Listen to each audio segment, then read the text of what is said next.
ನಾಡ ಹಬ್ಬ ಮೈಸೂರು ದಸರಾ ಅಂತಂದರೆ ಸಾಕು, ಸರ್ವ ಧರ್ಮದ ಜನತೆಯು ಸಾರ್ವಜನಿಕರು ನಾಡ ದೇವತೆಯನ್ನು ಪೂಜಿಸುವಂಥದ್ದು. ಆದರೆ ಮೊಟ್ಟ ಮೊದಲ ಬಾರಿಗೆ ಇತಿಹಾಸದಲ್ಲಿ ಇದೇ ಮೊದಲ ಬಾರಿಗೆ ಪೊಲೀಸರ ಸರ್ಪಗಾವಲಿನಲ್ಲಿ ಈ ರೀತಿ ದಸರಾ ಉದ್ಘಾಟನೆಗೆ ಸಕಲ ಸಿದ್ಧತೆಗಳನ್ನು ಸಹ ಮಾಡಲಾಗ್ತಿರುವಂಥದ್ದು.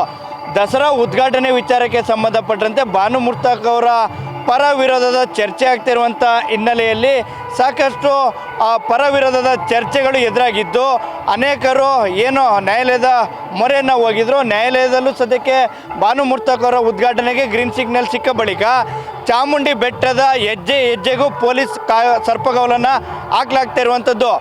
ಸಾರ್ವಜನಿಕರು ಯಾವುದೇ ಕಾರಣಕ್ಕೂ ಚಾಮುಂಡಿ ಬೆಟ್ಟಕ್ಕೆ ತೆರಳದೇ ಇರುವಂಥ ನಿಟ್ಟಿನಲ್ಲಿ ಟೈಟ್ ಪೊಲೀಸ್ ಸೆಕ್ಯೂರಿಟಿಯನ್ನು ಇಲ್ಲಿ ಹಾಕಲಾಗಿರುವಂಥದ್ದು. ಚಾಮುಂಡಿ ಬೆಟ್ಟಕ್ಕೆ ಈ ದಸರಾ ಉದ್ಘಾಟನೆಯ ಸಂದರ್ಭದಲ್ಲಿ ಪ್ರತಿನಿತ್ಯ ಲಕ್ಷಾಂತರ ಸಂಖ್ಯೆಯಲ್ಲಿ ಸಾರ್ವಜನಿಕರು ನಾಡ ಅಧಿದೇವತೆ ಸನ್ನಿಧಾನಕ್ಕೆ ಬರುವಂಥದ್ದು, ತಾಯಿ ಚಾಮುಂಡೇಶ್ವರಿಯ ದರ್ಶನವನ್ನು ಪಡೆದುಕೊಳ್ಳಲಿಕ್ಕೆ ಮುಂದಾಗ್ತಾರೆ. ಆದರೆ ದೃಶ್ಯಾವಳಿಗಳಲ್ಲೂ ಸಹ ಗಮನಿಸ್ಬೋದು, ಇಲ್ಲಿ ಪಾಸ್ ಇದ್ದವರಿಗಷ್ಟೇ ಮಾತ್ರ ಒಳಬರಲು ಅವಕಾಶವನ್ನು ಮಾಡಲಾಗ್ತಾ ಇರುವಂಥದ್ದು.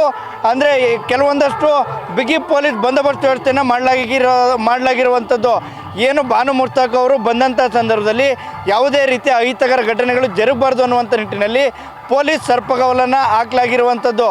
ಬಹುತೇಕ ಚಾಮುಂಡಿ ಬೆಟ್ಟ ಸಂಪೂರ್ಣವಾಗಿ ಪೊಲೀಸ್ ಮಯವಾಗಿರುವಂಥದ್ದು. ಅಂದರೆ ಸಾರ್ವಜನಿಕರು ಯಾವುದೇ ರೀತಿ ಚಾಮುಂಡಿ ಬೆಟ್ಟಕ್ಕೆ ತೆರಳಬಾರ್ದು ಅನ್ನುವಂಥ ನಿಟ್ಟಿನಲ್ಲಿ ಈ ರೀತಿ ಒಂದು ವ್ಯವಸ್ಥೆಯನ್ನು ಸಹ ಮಾಡಲಾಗಿರುವಂಥದ್ದು. ಇಷ್ಟೊಂದು ಟೈಟ್ ಪೊಲೀಸ್ ಸೆಕ್ಯೂರಿಟಿಯಲ್ಲಿ ಭಾನುಮುರ್ತಕ್ ಅವರು ಚಾಮುಂಡಿ ಬೆಟ್ಟಕ್ಕೆ ಆಗಮಿಸ್ತಾರೆ. ನಾಡ ಅಧಿದೇವತೆ ಸನ್ನಿಧಾನದಲ್ಲಿ ದಸರಾ ಉದ್ಘಾಟನೆಯನ್ನು ಮಾಡಲಿರುವಂಥದ್ದು. ಒಂದು ಕಡೆ ಭಾನುಮುರ್ತಕ್ ಅವರು CM ಸಚಿವರು ಆಗಮಿಸುವಂಥ ನಿಟ್ಟಿನಲ್ಲಿ ಚಾಮುಂಡಿ ಬೆಟ್ಟಕ್ಕೆ ಸಾರ್ವಜನಿಕರನ್ನು ನಿರ್ಬಂಧ ಇರುವಂಥದ್ದು.